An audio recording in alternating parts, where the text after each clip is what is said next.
কোথায় যাইবা ভাগিয়া এই দুনিয়া ছাড়িয়া কোথায় যাইবা ভাগিয়া মরণ তোমায় লহিবে গিরি যতই করো বাহানা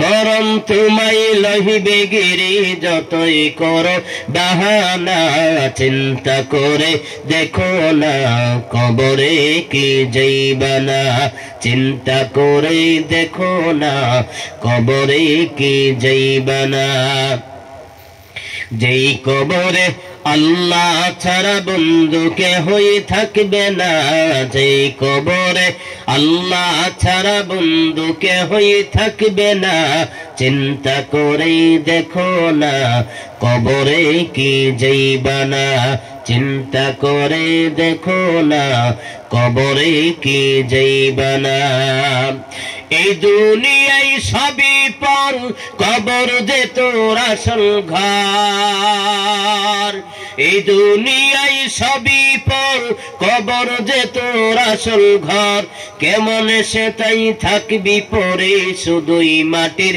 বিছানা কেমন সে তাই থাকবি পরে শুধুই মাটির বিছানা চিন্তা করে দেখো না কবরে কি যাইবা না চিন্তা করে দেখো না কবরে কি যাইবা না যেই কবরে আল্লাহ ছাড়া বন্ধু কেহই থাকবে না চিন্তা করে দেখো না কবরে কি যাইবা না দিলে বড়া অহংকার চিনা না খোদার ঘর দিলে বড়া অহংকার চিনা না খোদার ঘর নামাজের লাগিয়া কি তোর মোটেও মায়া লাগে না নামাজের লাগিয়া কি তোর মোটেও মায়া লাগে না চিন্তা করে দেখো না কবরে কি যাইবা না চিন্তা করে দেখো না কবরে কি যাইবা না যেই কবরে আল্লাহ ছাড়া বন্ধু কেহই থাকবে না যেই কবরে আল্লাহ ছাড়া বন্ধু কেহই থাকবে না চিন্তা করে দেখো না কবরে কি যাইবা না অবশেষের ঠিকানা শুধুই মাটির বিছানা কুরআন হাদিসের আলোচনা এর মজলিসের মধ্যে আমরা এসেছি আমাদের ভাগ্য বড় ভালো ঠিক কিনা বলেন এই জন্য আমরা মালিকের দরবারে শুকরিয়া আদায় করি অন্তরস্থল থেকে বলি আলহামদুলিল্লাহ বলি আলহামদুলিল্লাহ আপনারা সবাই ভালো আছেন তো আমাদেরকে ভালো রেখে রাখেন কে আল্লাহ বলেন কে রাখেন আল্লাহ ভালো রেখেছেন কে আল্লাহ অসুস্থ বানাই কে আল্লাহ আল্লাহ ঠিক কিনা বলেন এইজন্য সর্ব অবস্থায় সে আল্লাহ তাআলার ইবাদত বندگی করব শুকরিয়া আদায় করব কার আল্লাহ আল্লাহর আল্লাহ তৌফিক দিক বলি আমিন আমিন জোরে বলি আল্লাহুম্মা আমিন সরাসরি আলোচনায় ঢুকে যাই সম্মানিত হাজিরিন আমি আপনাদের সামনে সূরাতুল আসর তিলাওয়াত করেছি কমপ্লিট একটি সূরা এই সূরাটা কোরআন শরীফের সিরিয়ালের দিক দিয়ে 103 নাম্বার সূরা কত নাম্বার সূরা 103 নাম্বার সূরা এটার মধ্যে আয়াতও আছে 3টি কয়টি 3টি আয়াত আছে এটা মধ্যে ওয়ার্ড শব্দ লফজ আছে গিয়ে 16টি এর মধ্যে অক্ষর আছে 70টি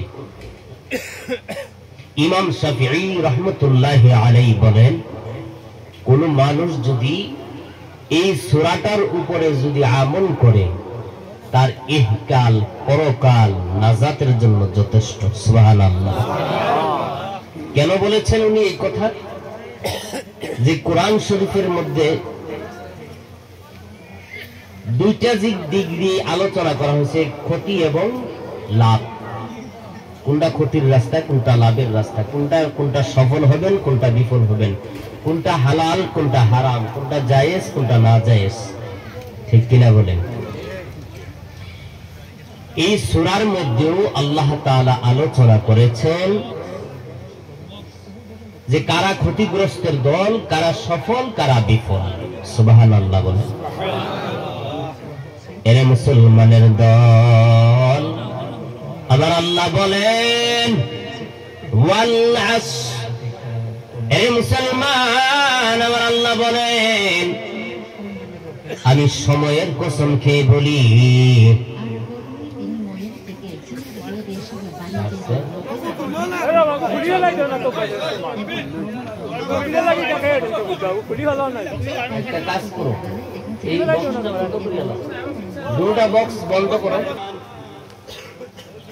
আমার আল্লাহ ওয়াল আসর সময়ের কসম খেয়ে বলতেছেন, কালের কসম খেয়ে বলেন।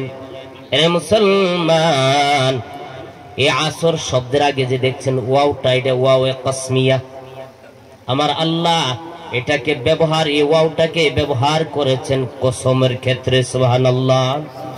যেমন আমার আল্লাহ বলেন ওয়াসসামাই যাতিল বুরুজ ওয়াল ইয়াউমিল মাউউদ ওয়া শাহিদিন ওয়া মাশহুদ। এরে মুসলমান, আমার আল্লাহ আরেক সূরার মধ্যে বলেন ওয়াশ-শামসি ওয়া দুহাহা ওয়াল কমারি ইযা তালাহা ওয়ান নাহারি ইযা জাল্লাহা ওয়াল লাইলি ইযা ইয়াগশাহা। আরেক আয়াতের আরেক সূরার মধ্যে আমার আল্লাহ বলেন ওয়াদ-দুহা ওয়াল লাইলি ইযা সাজা মা ওয়াদ্দাআকা রাব্বুকা ওয়া মা ক্বালা। আরেক সূরার মধ্যে আমার আল্লাহ বলেন ওয়াত-তিনি ওয়াজ-যাইতুন ওয়া তুরি সিনিন ওয়া হাদাল বালাদিল আমিন।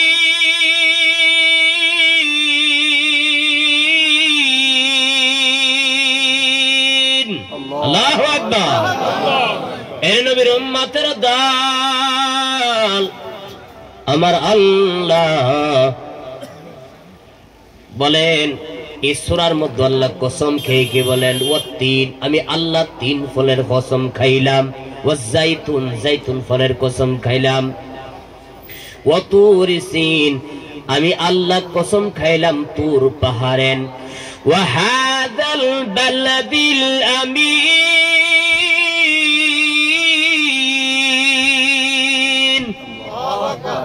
এ মুসলমান, আমার আল্লাহ বলেন আমি কসম খাইলাম আল্লাহ হাদাল বালাদিল আমিন, পবিত্র মক্কা শহরের। সুবহানাল্লাহ। সবগুলি জায়গার মধ্যে আমার আল্লাহ কসম খেয়ে খেয়ে বলতেছেন এর মুসলমান, আমরাও কসম খাই, আল্লাহও কসম খেয়েছেন। আমরা কসম খাই কার? আমরা কসম কার খাই? আল্লাহর। বলেন কার? আল্লাহর। আল্লাহর না দাদার কসম? দাদির কসম। ওলা খানি আপনাদের এদিকে? হ্যাঁ, আমাদের এদিকে খা বলে দাদার কসম কইলাম, দাদির কসম কইলাম, মার কসম কইলাম, বাবার কসম কইলাম। এইভাবে করে আমাদের আগরতলার দিকে বুঝে না তো, কোরআনের আলো অনেক কম, যার কারণে আল্লাহর কসম ব্যতীত অন্য কোন কসম খাওয়া জায়েজ নয়। কিন্তু খেয়ে যারা খাবে তারা শিরক করবে, ঠিক কিনা বলেন? আমার আল্লাহর সমকক্ষ কেউ আছে? বলুন, কেউ আছে? নাই। আমার আল্লাহ বলেন আল্লাহু লা ইলাহা ইল্লা হুয়াল হাইয়ুল কাইয়্যুম। আল্লাহু আকবার। এরে নবীর উম্মতের দল, আমার আল্লাহ বলেন, আমার আল্লাহ বলেন আমি আল্লাহ চিরস্থায়ী চিরঞ্জীব। এরে মুসলমান, আল্লাহর সমকক্ষ কেউ নেই। আর এক সূরার মধ্যে আমার আল্লাহ বলেন ওয়ালাম ইয়াকুল লাহু কুফুয়ান আহাদ। সুবহানাল্লাহ। আমার আল্লাহর সমকক্ষ না আসমানে আছে না জমিনে আছে, কোথাও নাই। আমার আল্লাহ এত বড় আল্লাহ। এর মুসলমান, এই জন্য আল্লাহর কসম ব্যতীত আর কোন কসম খাওয়া জায়েজ নয়। আমরা আজানের মধ্যেও বলি আল্লাহু আকবার, আল্লাহু আকবার, ঠিক কিনা বলেন? বলি না? আল্লাহু আকবার, আল্লাহু আকবার, আল্লাহু আকবার, আল্লাহু আকবার। আল্লাহ মহান, আল্লাহ মহান, আল্লাহ মহান, আল্লাহ মহান, ঠিক কিনা বলেন? আল্লাহ সবার চেয়ে বড়, আল্লাহ সবার চেয়ে বড়। আর কেউ আছে আল্লাহর চেয়ে বড়? কেউ আছে বলেন? আল্লাহ, এই আজানের মধ্যে আল্লাহ শব্দটা কেন 4 বার বলা হয়? এটার হিকমতটা কি, কারণটা কি? সবগুলি শব্দ 2 বার করে, আর আজানের মধ্যে 4 বার বলা হয় আল্লাহু আকবার, আল্লাহু আকবার, প্রথম দিক দিয়ে, ঠিক কিনা বলেন?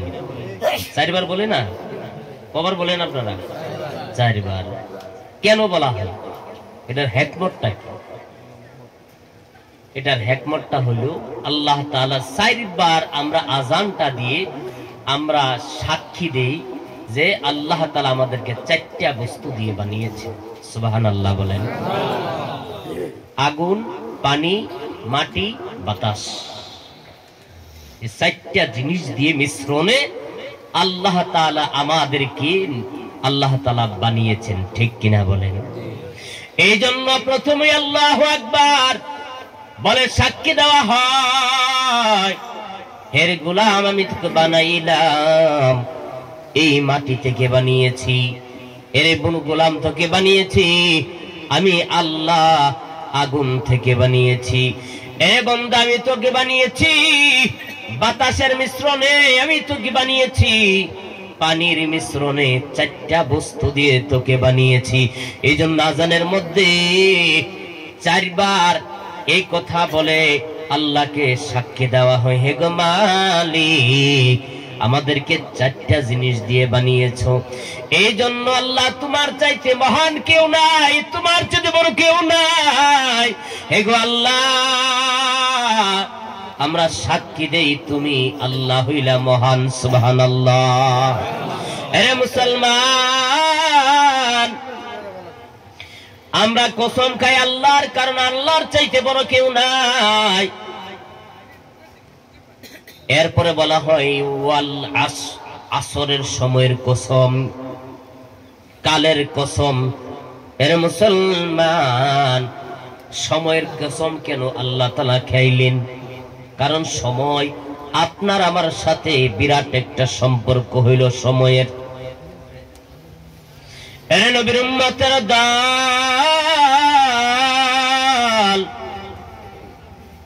এই জন্য আমার আল্লাহ বলেন ওয়াল আসর, আমি আল্লাহ সময়ের কসম খেয়ে বললাম। কেন বললাম জানো কি? আল্লাযী খালাকাল মাউতা ওয়াল হায়াতা লিয়াবলুয়াকুম আইয়ুকুম আহসানু আমালা ওয়া হুয়াল আজিজুল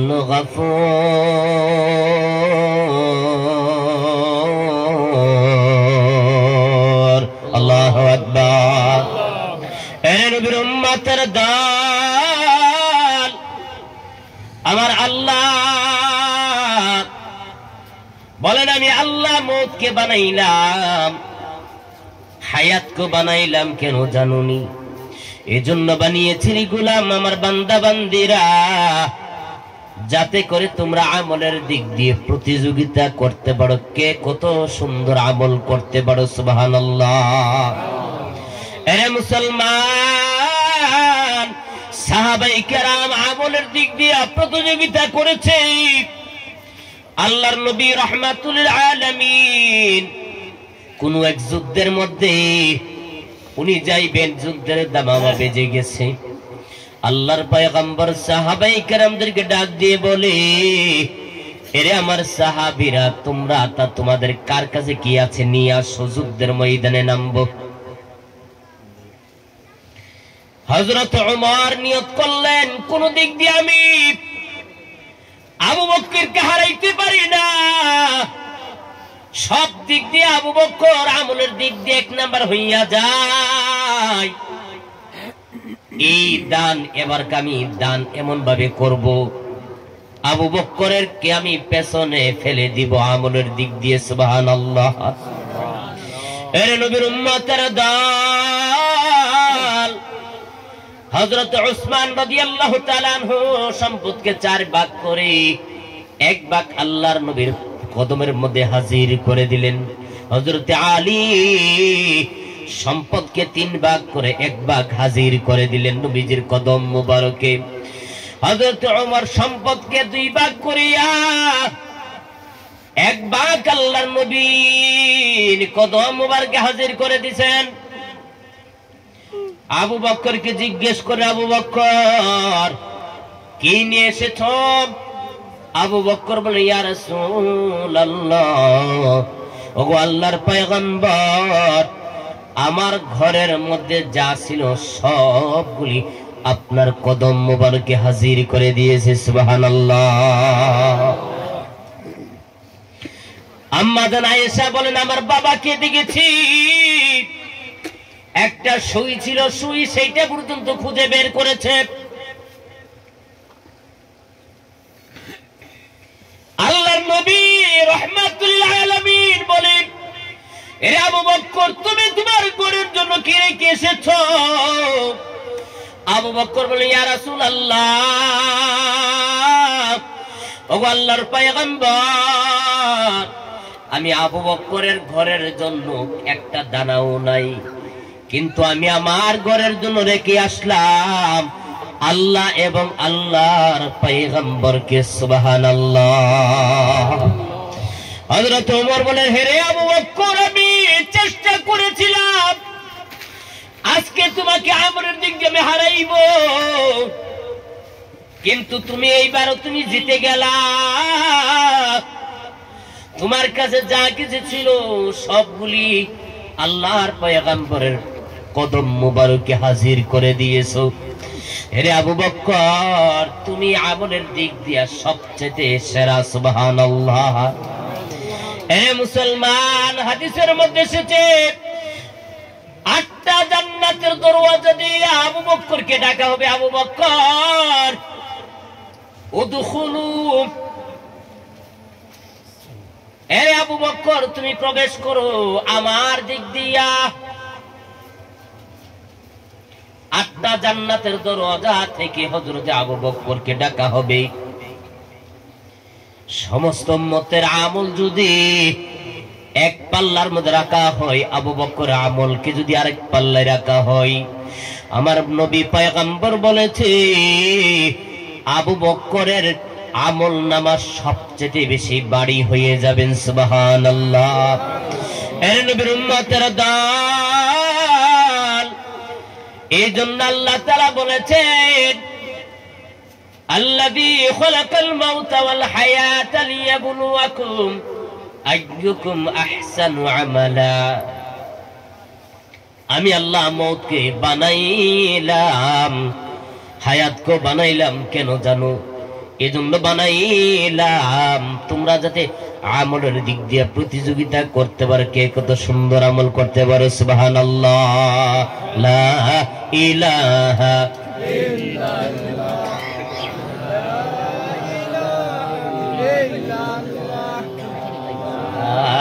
ইলাহা ইল্লাল্লাহ, লা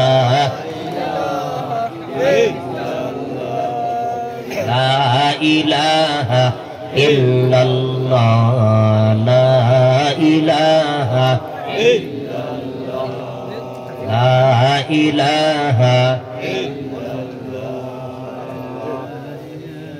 লা ইলাহা লা ইলাহা ইল্লাল্লাহ, লা ইল্লাল্লাহু মুহাম্মাদুর রাসূলুল্লাহ সাল্লাল্লাহু আলাইহি ওয়াসাল্লাম। এমএলএ সাহেব চলে এসেছেন, উনি ব্যস্ত মানুষ, ঠিক কিনা বলেন? আমরা চলি একটা জিনিস নিয়ে, ওয়াজ মাহফিল নিয়ে চলতে আছে, ইসলাম নিয়ে, তারা চতুর্দিক দিয়ে তাদের পেরেশানি। তো আমি কমিটি বৃন্দকে বলবো উনাকে সময় দিয়ে দাও। লা ইলাহা ইল্লাল্লাহ, লা ইলাহা ইল্লাল্লাহ, লা ইলাহা ইল্লাল্লাহ, লা ইলাহা ইল্লাল্লাহ, লা ইলাহা ইল্লাল্লাহ মুহাম্মাদুর রাসূলুল্লাহ সাল্লাল্লাহু আলাইহি ওয়াসাল্লাম। এ মুসলমানের দল, আমার আল্লাহ বলেন ওয়াল আসর, আমি আল্লাহ সময়ের কসম খাইয়া বলি। এ মুসলমান, সময়ের কসম মানে, সময় মানে হইল হায়াত। সময় মানে কি? হায়াত। আল্লাহ তাআলা আপনাকে আমাকে একটা মূল্যবান হায়াত দিয়েছে। এরে মুসলমান, সে হায়াতের পাইয়া আমরা আল্লাহকে ভুলে গেছি, ঠিক কিনা বলেন? এরে নবীর উম্মতের দল, আপনাকে আমাকে আল্লাহ অযথাই বানায়েন নাই। আমার আল্লাহ বলেন ওয়ামা খালাকতুল জিন্না ওয়াল ইনসা ইল্লা লিয়াবুদুন। আল্লাহু আকবার। এ নবীর উম্মতের দল, আমার আল্লাহ বলেন আমি আল্লাহ তাআলা মানব জাতি জিন জাতিকে বানাই নাই, বরং বানিয়েছি আমি আল্লাহর ইবাদত বন্দেগী গোলামি দাসত্ব করার জন্য। এর নবীর উম্মতের দল, এই দুনিয়ার মধ্যে এসে আমরা আল্লাহকে বলে গেছি, আল্লাহর হুকুম বলে গেছি, নবীজির সুন্নত তরিকা আমরা বলে গেছি। এ মুসলমান, চক্ষুটা বন্ধ করিয়া একটু চিন্তা করে দেখো, এই মুহূর্তে যদি মৃত্যু হয় আপনার আমার অবস্থা কি হবে? এতটুকু কি আমল আপনার আমার মধ্যে আছে যে আমরা মরে যাওয়ার পর আমরা জান্নাতে যাইতে পারবো? এ মুসলমান, এতটুকু কি আমল আছে আপনার আমার যে আমরা জাহান্নামের আগুন থেকে বাঁচতে পারবো, কবর আযাব থেকে বাঁচতে পারবো? এরে মুসলমান, আপনাকে আল্লাহ আমাকে আল্লাহ নির্ধারিত সময় দিয়েছেন, হায়াত দিয়েছেন। এ মুসলমান, আমার আল্লাহ বলেন ইযা আজালুহুম ফালা ইস্তাখিরুনা সাআতাও ওয়ালা ইস্তাকদিমুন। আল্লাহু আকবার। এ নবীর উম্মতের দল, আমার আল্লাহ বলেন যখন যার সময় হইয়া যাইবে এক সেকেন্ডেরও সময় দেওয়া হবে না। এরে আজরাইল, একটু সময় দাও, সময় দাও, আমি আমার ঘরটাকে তৈরি করে একটু ঘুমাইয়া যাও। এরে আজরাইল, একটু সময় দাও, একটু সময় দাও, আমার ছেলেটার বিবাহের বাকি রইয়া গেছে, একটু সময় দাও, আমি আল্লাহকে ভুলে গেছি। আমি সম্পদের মায়ায় পড়িয়া, টাকার মায়া পড়ে, বাড়ির মায়া, গাড়ির মায়া পড়িয়া, ছেলে মেয়ের সকলের মহাব্বতের পড়িয়া আমি আমার মালিক আল্লাহকে বলে গেছি একটু সময় দাও। এ মুসলমান, এক মিনিটের জন্য সময় দেওয়া হইবে না। আমার আল্লাহ বলেন, কুল্লু নাফসিন যায়িকাতুল মাউত সুম্মা ইলাইনা তুরজাউন। আল্লাহু আকবার।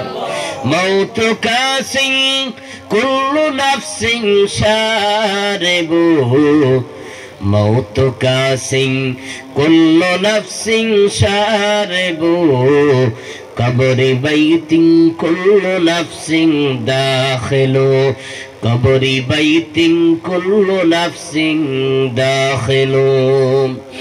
এ নবীর উম্মতের দল, সকল প্রাণীকে মৃত্যুর স্বাদ গ্রহণ করিতে হইবে, কেউ মৃত্যু থেকে বাঁচতে পারবে না। এ মুসলমান, আজকে সম্পদের পেছনে দৌড়াইতে আছো, আমার আল্লাহ কি বলে গিয়া শুধু গাড়ি বাড়ি সম্পদ ব্যাংক ব্যালেন্স করার জন্য দৌড়াচ্ছ।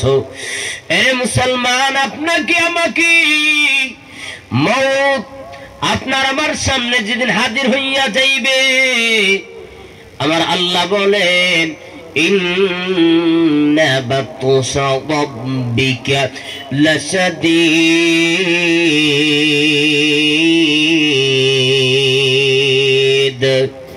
আল্লাহু আকবার।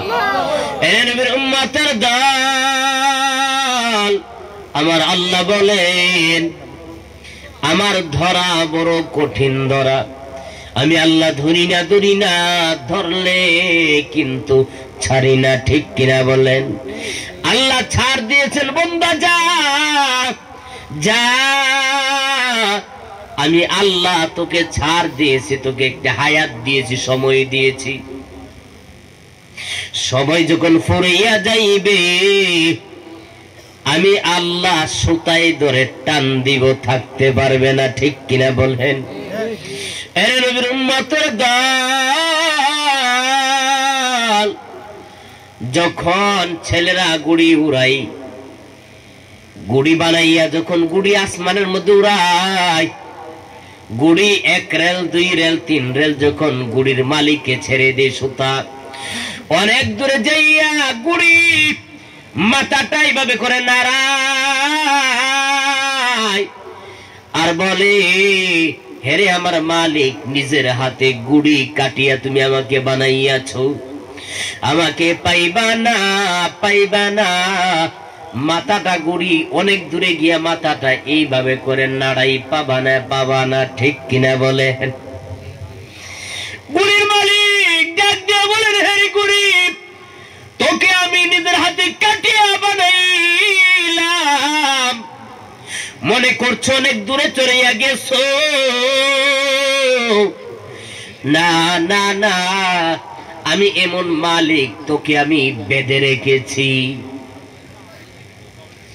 এই জন্য এক কবি বলেন, কাগজ কাট गुड़ी बना कर उड़ाता है आसमान में, गुड़ी बेचारा क्या करेगा रस्सी मौला के हाथ में, गुड़ी बेचारा क्या करेगा रस्सी मौला के हाथ में।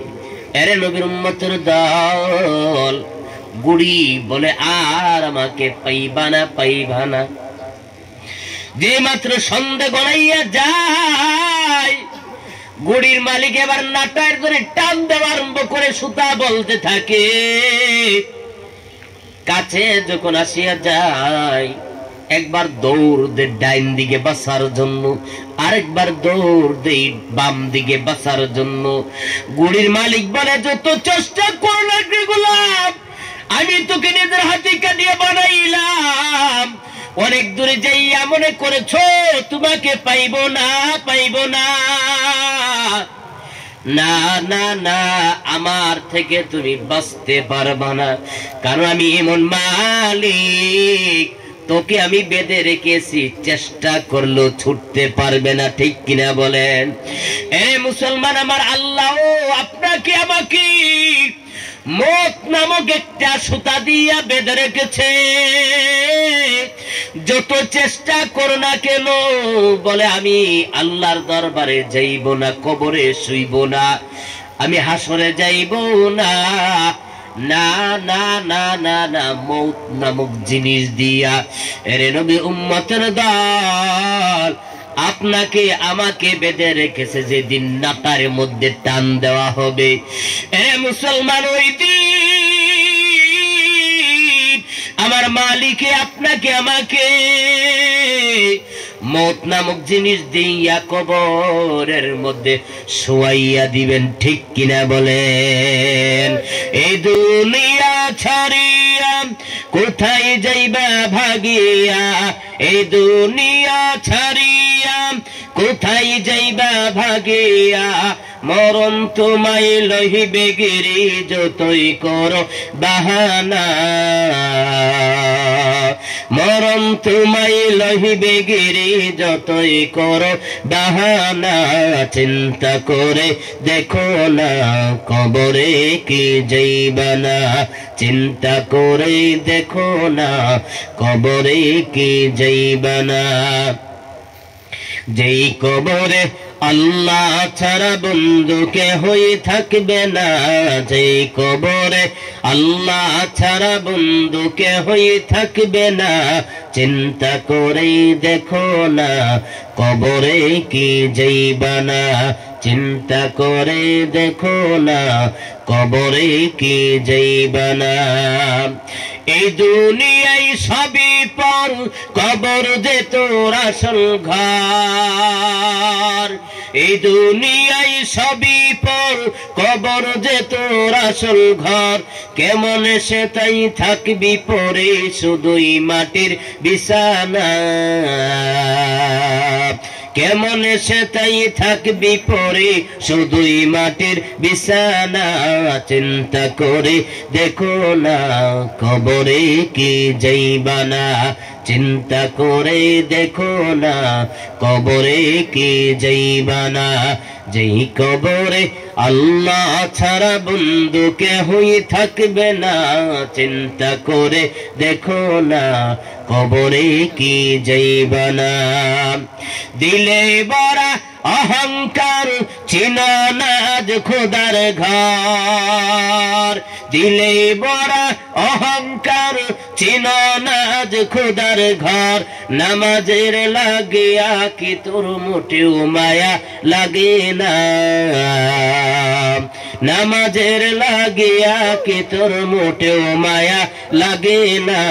চিন্তা করে দেখো না, কবরে কি যাইবা না, চিন্তা করে দেখো না, কবরে কি যাইবা না।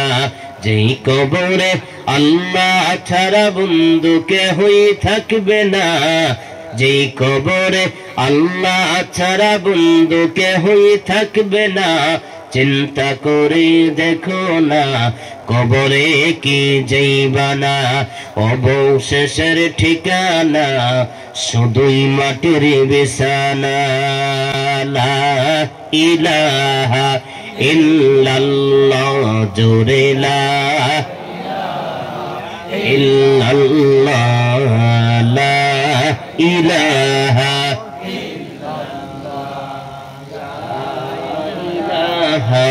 ইল্লাল্লাহ, লা ইলাহা ইল্লাল্লাহ, লা ইলাহা, এটা ফেলে দেবে, লা লা ইলাহা ইল্লাল্লাহ, লা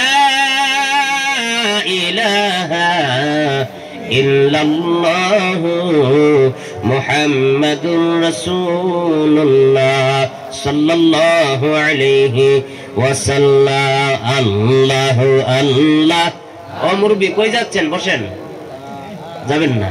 আল্লাহু আল্লাহ, আল্লাহু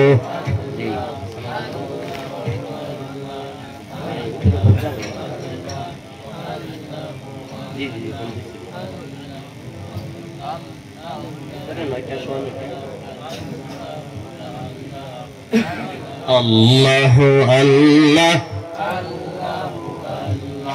লা ইলাহা ইল্লাল্লাহ মুহাম্মাদুর রাসূলুল্লাহ সাল্লাল্লাহু আলাইহি ওয়াসাল্লাম।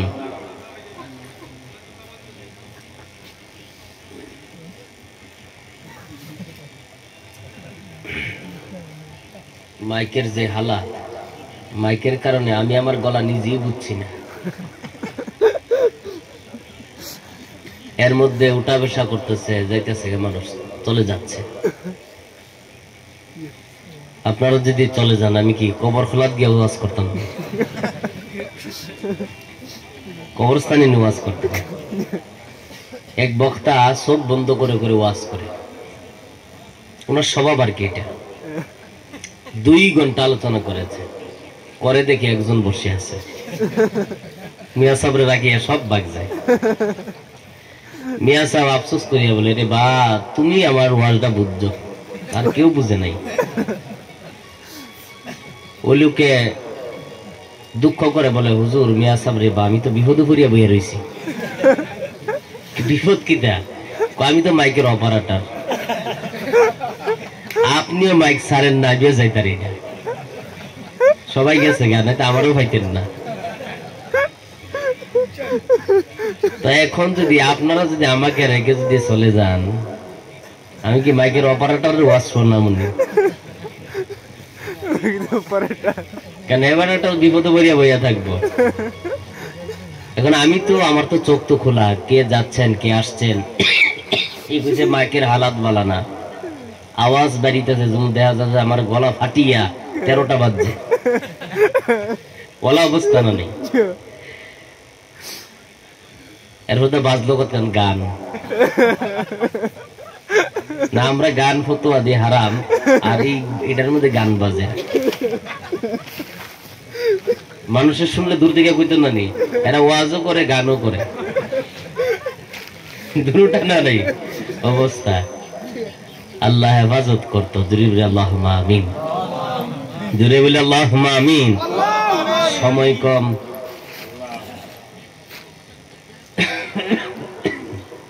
মানুষ এই হামসায়ের মধ্যে মানুষ কত আছে, ফ্যামিলি কত আছে এই মসজিদের আন্ডারে? 40 নেই তো 40 থেকে যদি 40 জন হয়তো, কিন্তু বেশিরভাগ মাদ্রাসার ছাত্র, শাহবাদ মাদ্রাসার ছাত্র নানি, হ্যাঁ মাদ্রাসার ছাত্র দেখা যাচ্ছে অনেক। আপনারা কই? হামসায়ের মানুষ কই গেল? হ্যাঁ এমএলএর লোক তো 2-3 জন না গেছে, বাকি মানুষ কই গেল? আমি অনুরোধ করছি যারা রাস্তাঘাটে, দোকানপাটে, হাটে বাজারে ঘুরছেন অযথায়, এটা হইল কি একটা জান্নাতের বাগান। জোরে বলি সুবহানাল্লাহ। আপনাকে শয়তান এই জায়গা থেকে যদি আপনাকে বিরত রাখতে পারে, তাহলে শয়তান সফল হয়ে গেল। ইন্নাহু লাকুম আদুউম মুবিন। আল্লাহ বলেন শয়তান হইল মানুষের প্রকাশ্য শত্রু, গোপনীয় না, প্রকাশ্য শত্রু। অতএব যারা রাস্তাঘাটে ভলান্টিয়াররা যারা আছেন, কমিটির লোক যারা আছেন, তারা দয়া করে সকলকে নিয়ে আসেন, ভিতরে ঢুকিয়ে দেন। আল্লাহ তৌফিক দেন বলি আমিন। জোরে বলি আল্লাহুম্মা আমিন। আমার আল্লাহ বলেন ওয়াল আসর, আমি আল্লাহ সময়ের কসম খেয়ে বলি। হে মুসলমান, অন্তরের কানটা লাগাইয়া শুনো, এই সূরাটা পুরোপুরি আমি সংক্ষেপে বলে শেষ করে দেই। আমার আল্লাহ বলেন ওয়াল আসর, আমি সময়ের কসম খাইয়া বলি,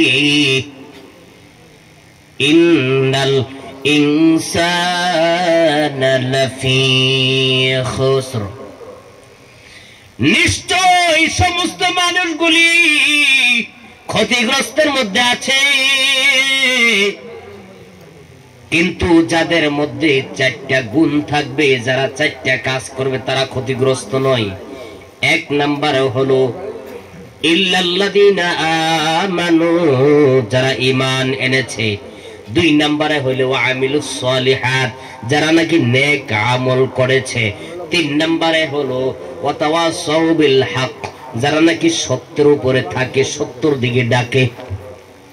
চার নাম্বার গুণ, ওই মানুষগুলি ক্ষতিগ্রস্ত নয় যারা ধৈর্য ধরে, ওয়াতাওয়াসাউ বিস সবর, যারা নাকি ধৈর্য ধরে ধৈর্যের দিকে মানুষদেরকে ডাকে, এই মানুষগুলি ক্ষতিগ্রস্ত নয়।